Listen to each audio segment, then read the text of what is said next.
Assalamualaikum warahmatullahi wabarakatuh. Perkenalkan, nama saya Yeni Ustianing Tias dari jurusan Kimia dari kelas N dengan NIM 200603110095. Pada video kali ini saya akan menjelaskan BTP pengental pada produk saus oriental Sauri saus tiram. Selamat menyaksikan. Pada video kali ini saya mengambil produk saus oriental Sauri saus tiram, yang mana komposisi saus oriental Sauri saus tiram ada air, gula, ekstrak tiram, garam, kemudian penguat rasa yang terdiri dari mononatrium glutamat, dinatrium 5 inosinat, dan dinatrium 5 guanilat. Terdapat juga pengental yaitu pati modifikasi dan gum santan. Kemudian ada protein kedelai terhidrolisa, pengatur keasaman asam sitrat, pewarna karamel kelas 4, dan pengawet kalium sorbat.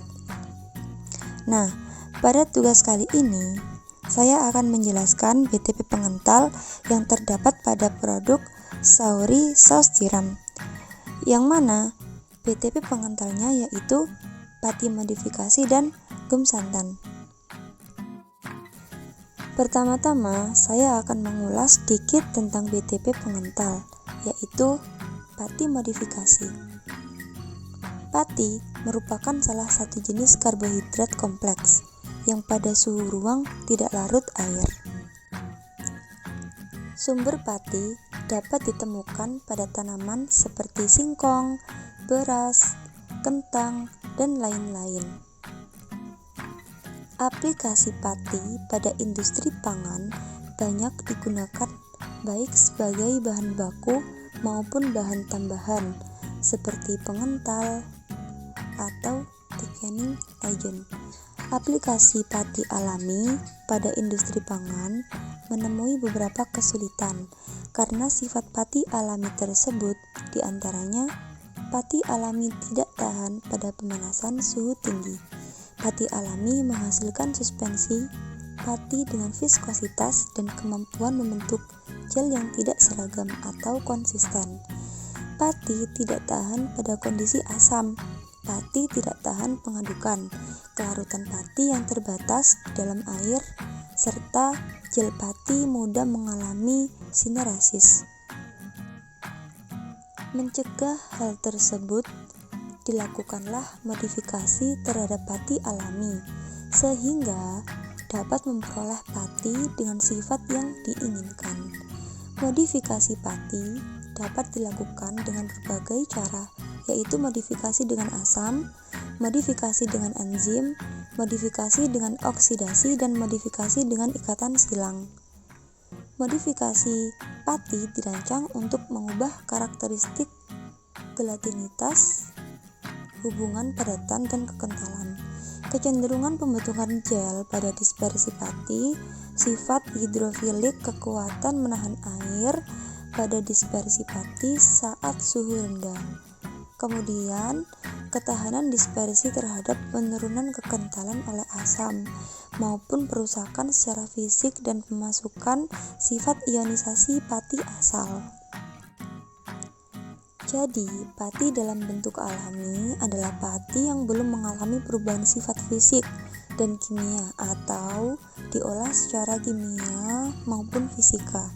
Sedangkan pati termodifikasi adalah pati yang telah mengalami perubahan karena perlakuan fisik atau kimia secara terkendali sehingga mengubah satu atau lebih dari sifat asalnya. Nah, teknik modifikasi pati yang digunakan pada Sauri saus tiram ini adalah kombinasi substitusi dan ikatan silang yang mempunyai tujuan utama, yaitu menghasilkan pati yang tahan panas, pengadukan, dan asam, serta kecenderungannya retrogradasi yang rendah. Kegunaan pati termodifikasi dimanfaatkan sebagai bahan pengisi dan bahan pengental, sedangkan pada industri farmasi, pati termodifikasi digunakan sebagai bahan pembawa atau carrier, komponen aktif, dan sebagai penyalut pada tablet obat-obatan. Di sisi lain, modifikasi pati memiliki potensi yang besar untuk memberikan efek. Nah, di sini terdapat efek fungsional terhadap kesehatan orang yang mengkonsumsinya. Pati termodifikasi, terutama hasil modifikasi dengan cara esterifikasi, lebih tahan cerna dibandingkan pati alami karena menyisakan bagian pati tahan cerna, yang kemudian memberikan efek yang menyehatkan terhadap kolon dalam sistem pencernaan makanan. Efek kesehatan tersebut antara lain dapat mencegah terjadinya kanker kolon, kemudian memiliki efek hipolipidemik dan meningkatkan absorpsi kolesterol, asam empedu, dan mineral. Yang kedua adalah BTP pengental santan gum.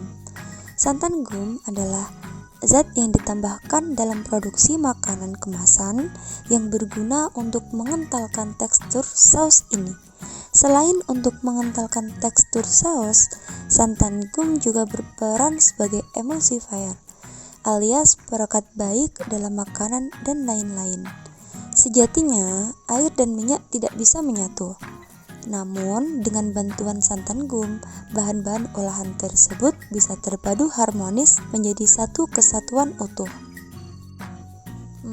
Tahu nggak? Sebenarnya, zat aditif ini merupakan sejenis polisakarida, yakni karbohidrat yang terbentuk dari fermentasi bakteri Xanthomonas campestris. Bakteri ini biasanya terkandung secara alami dalam brokoli, kol, dan kale. Adapun kadar yang biasanya zat ini hanya sekitar 0,05 sampai 0,3% dari total berat produk, sehingga masih aman untuk dikonsumsi. Batas aman konsumsi santan gum dalam sehari yakni kurang dari 1 gram. Nah, bahan apa sih yang bisa dijadikan pengganti dari santan gum itu? Bahan yang bisa dijadikan sebagai pengganti santan gum salah satunya adalah putih telur. Putih telur menciptakan tekstur ringan dan lapang dalam makanan yang dipanggang serta bertindak sebagai agen pengikat. Nyatanya, santan gum menyimpan banyak manfaat untuk kesehatan. Yang pertama, membantu menurunkan kadar gula darah. Yang kedua, menurunkan kadar kolesterol. Yang ketiga, membantu mengatasi mulut yang kering. Yang keempat, berperan sebagai zat pencahar. Yang dimaksud di sini adalah obat pencahar yang bisa merangsang gerakan usus untuk mengeluarkan kotoran. Yang kelima, membuat makanan lebih mudah untuk dikunyah. Tidak semua orang boleh loh mengkonsumsi santan gum ini. Meskipun sudah dinyatakan aman oleh Lembaga Pengendalian Obat dan Makanan (US) atau FDI. Penggunaan santan gum yang berlebihan tetap bisa menimbulkan risiko kesehatan tertentu. Bahkan, ada beberapa kelompok orang yang tidak boleh diperbolehkan sama sekali mengkonsumsi makanan yang ada tambahan zat ini. Antara lain, yang pertama, orang yang sedang mengalami sakit diare atau gangguan pencernaan kronis. Pasalnya, zat ini bisa beresiko membuat diare atau gangguan pencernaan semakin parah. Yang kedua, yaitu orang yang tidak bisa menahan BAB atau inkontinensia feses. Zat aditif ini memiliki sifat seperti obat pencahar, sehingga orang yang inkontinensia feses akan sulit untuk mengendalikan atau menahan BAB. Yang ketiga, orang yang punya reaksi alergi terhadap zat ini. Yang keempat, orang yang memiliki alergi sayuran seperti brokoli, kol, dan kale. Pasalnya, zat ini berasal dari bakteri yang hidup dari tumbuhan tersebut. Yang kelima, yaitu mengkonsumsi gum santan juga dapat menyebabkan flatulensi, dan perut kembung. Cukup sekian dari saya. Wassalamualaikum warahmatullahi wabarakatuh.